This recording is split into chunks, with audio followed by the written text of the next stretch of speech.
enquanto economicista, né?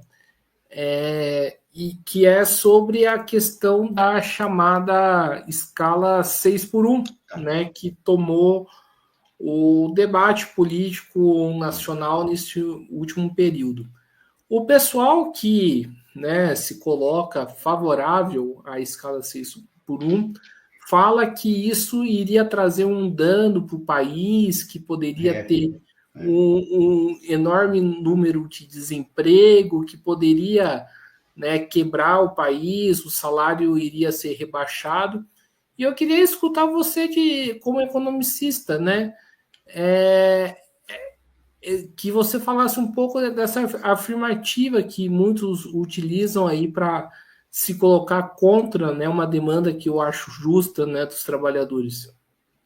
Eu vou responder essa e tentar terminar a outra. Vou ver se tem... Elas são muito convergentes.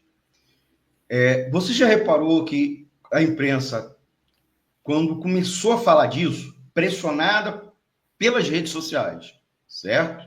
Pressionada pelas redes sociais, ela não chamou especialistas.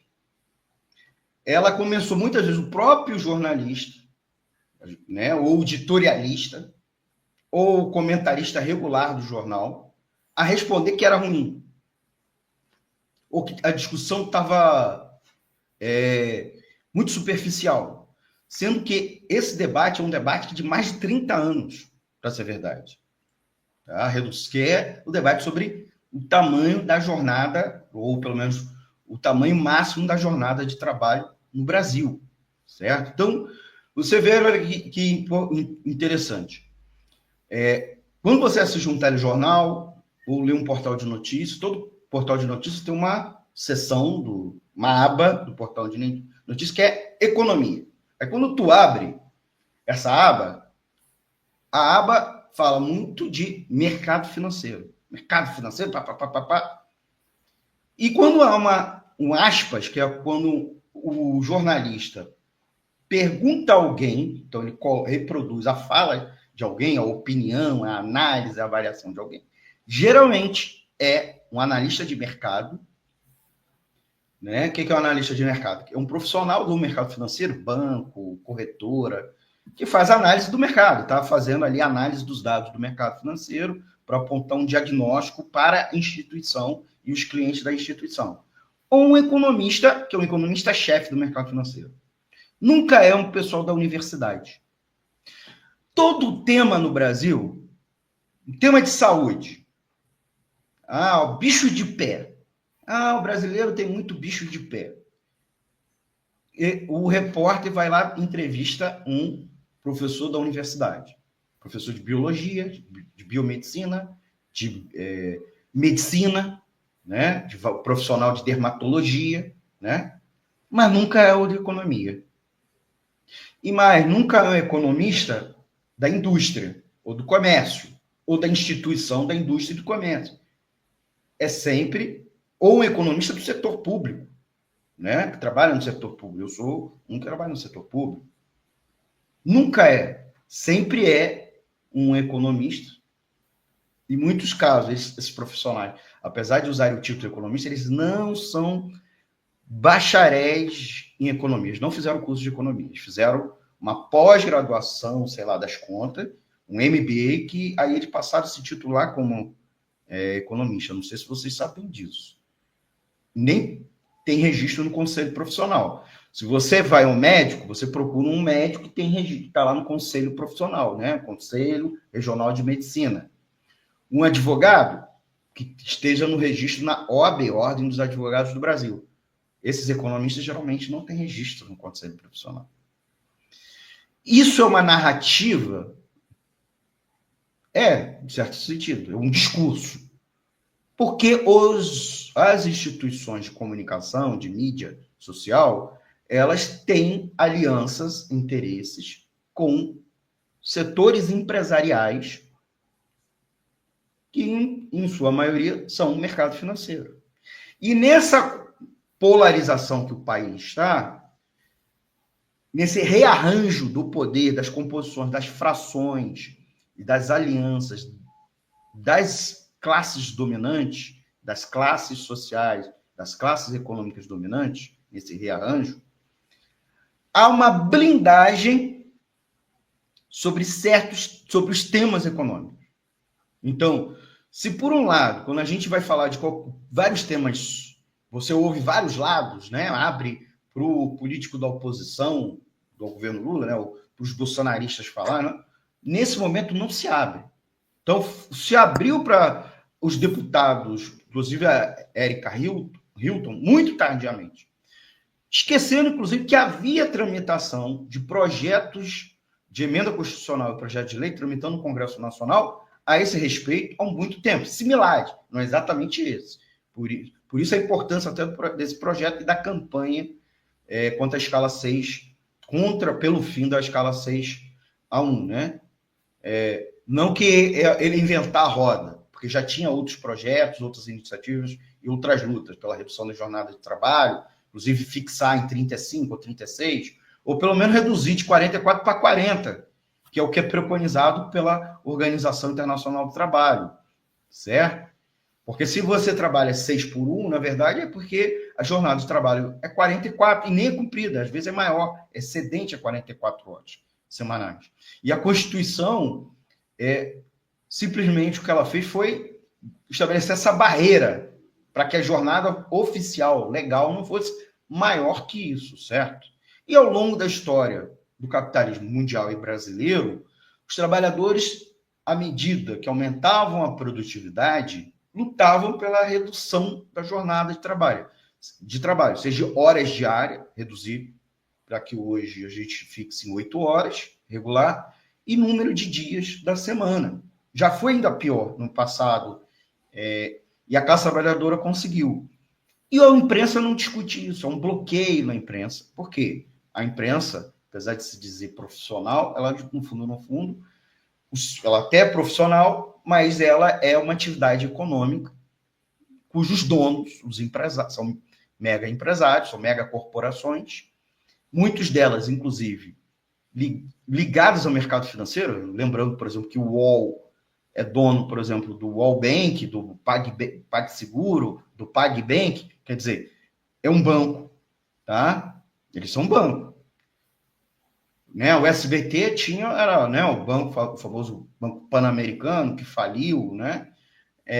E os principais acionistas são bancos, os principais anunciantes são bancos, e os principais credores dessas empresas de mídia são bancos. Então, há um interesse, certo? E como eu disse, por outro lado, mesmo o petismo, o bloco da frente ampla, progressista, por um lado, como o bolsonarismo, o fascismo, a frente de oposição ao governo, a frente Deus, Pátria, Família, os interesses do mercado financeiro atuam nos dois lados, certo? Não é à toa que o próprio governo resistiu a aderir à jornada 6x1, ao fim da jornada 6x1, né? E aí, só para concluir, você falou da desvantajosidade ou da vantajosidade. Isso é um elemento importante que eu queria explicar, pedir um pouco de paciência tua e dos ouvintes.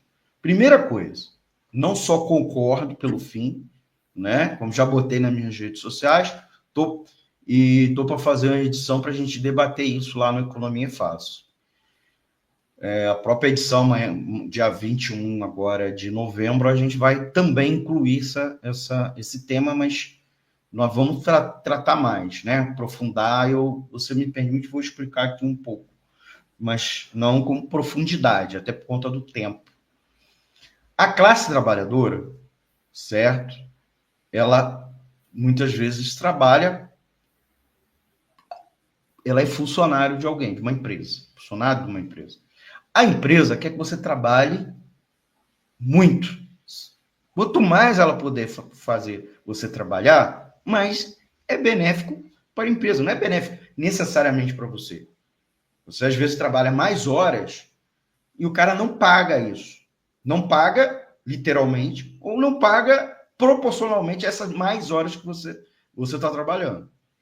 A empresa sempre quer fazer você vai trabalhar mais, seja em hora seja, mesmo naquele número de horas, você trabalhe mais intensamente, mais rápido, entendeu? Então, essas duas formas, né, extensivamente, intensivamente, intensiva é mais coisa, no mesmo tempo, extensivamente é mais horas trabalhadas, vai gerar lucro para o patrão. Nem sempre vai virar salário para você. Então, é isso que eles querem, sempre. Ao longo das décadas, a produtividade do trabalhador aumentou muito, certo?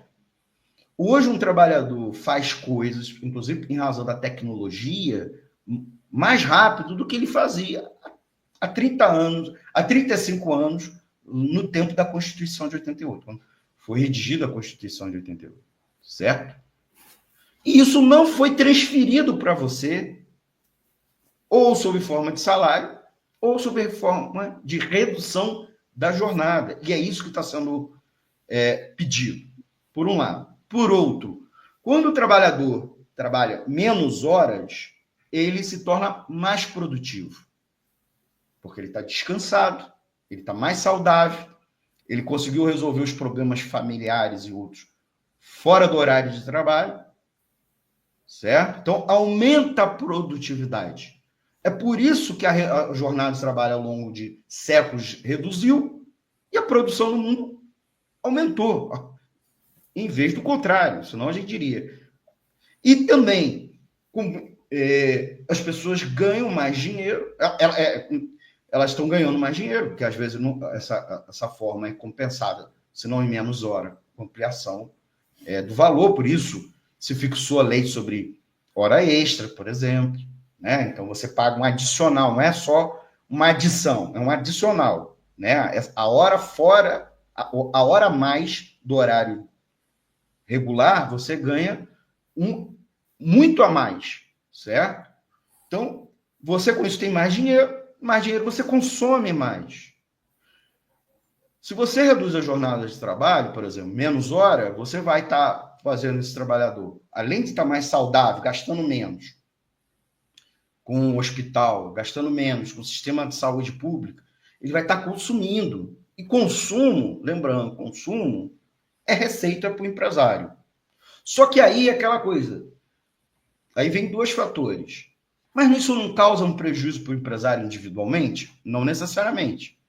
Estudos já fizeram, vários estudos. Se você fizer um Google, certo? Eu não vou ficar listando exemplos aqui, mas redução de jornada fizeram que o aumento da produtividade, mais que compensasse, inclusive gerava uma produção a mais para a empresa do que ela simplesmente mantivesse o horário que era antes, certo? Então, a produção aumenta. Então, mais receita para a empresa. Agora, a receita não é só receita eu produzindo mais. Eu preciso vender-se mais. Então, o trabalhador, com hora de folga, ele vai consumir, certo? E aí vem vem dois outros aspectos. Ah, mas isso vai causar prejuízo para a pequena empresa. E a outra coisa, um prejuízo geral. Já expliquei, o prejuízo geral não acontece. Mas para isso, para não ser... aí vem aquele... então tem que ser algo voluntário da empresa. Não. O impacto tem que ser um impacto geral. E quem tem que fazer é o Estado, aplicando sobre os empresários de maneira geral. Porque senão o empresário o individual vai querer burlar, né? E vai continuar aplicando a jornada 6 para 1, não 5 para 2 ou 4 para 3, entendeu? Então, tem que ser uma aplicação geral. É por isso que a legislação trabalhista é para todas as empresas, certo? Porque é um impacto, né? Um impacto para todos. Inclusive para o pequeno. Aí o pequeno, nós já falamos, se a produtividade aumenta, inclusive, vai ampliar a receita para o pequeno. Agora, é possível criar mecanismos transicionais, certo? Mas esses mecanismos transicionais só vão ser aplicados se você aplicar a nova regra, né? O fim do 6 para 1. Senão, não vai ter medida transicional nenhuma que permita ao pequeno empresário fazer essa migração de uma etapa para outra e ele não só garantindo esse direito do trabalhador, ele também recebendo os benefícios do conjunto, e a economia de conjunto vai receber o benefício. Mas para isso é preciso essa regra ser aplicada.